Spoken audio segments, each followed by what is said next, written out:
Kishore Tirumala direction లో రవితేజ నటించిన భర్త మహాశయులకు విజ్ఞప్తి మూవీ ఎలా ఉందనేది మనం ఈ వీడియోలో మాట్లాడుకుందాం. భర్త మహాశయులకు విజ్ఞప్తి మూవీలో డైరెక్టర్ కిషోర్ తిరుమల ఎంచుకున్న స్టోరీ కొంతవరకు బాగానే ఉన్నా కానీ స్క్రీన్ ప్లే అంత ఇంట్రెస్టింగ్ గా బాగాలేదు. ఇద్దరు అమ్మాయిల మధ్య నలిగిపోయిన హీరోల స్టోరీని మనం ఇదివరకు చాలా సినిమాల్లో కూడా చూసాము. కానీ డైరెక్టర్ కిషోర్ తిరుమల ఇలాంటి స్టోరీని తీసుకొని దానికి మంచి కామెడీ సన్నివేశాలతో సరదాగా సాగిపోయేలా భర్త మహాశయులకు విజ్ఞప్తి మూవీని రూపొందించడం జరిగింది.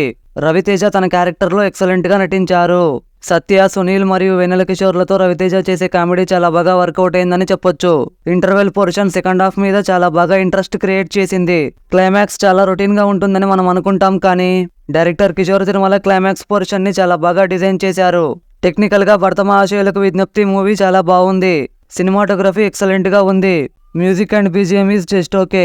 ఎడిటింగ్ కొంచెం బెటర్ గా ఉండాల్సింది. ఫైనల్ గా భర్త మహాశయులకు విజ్ఞప్తి మూవీ రవితేజ నుంచి వచ్చిన మంచి కామెడీ ఎంటర్టైనర్ అని చెప్పొచ్చు. మా ఈ రివ్యూ మీకు ఎలా అనిపించింది కామెంట్ చేయండి. ఇలాంటి మూవీ రివ్యూస్ కోసం ఛానల్ కి సబ్స్క్రైబ్ అవ్వండి. పక్కనే ఉన్న గంట సింబల్ ని ఆల్లో పెట్టుకోండి. మా వీడియోలు మిస్ అవ్వకుండా ముందు మీరే చూడొచ్చు. Until then see you, bye by.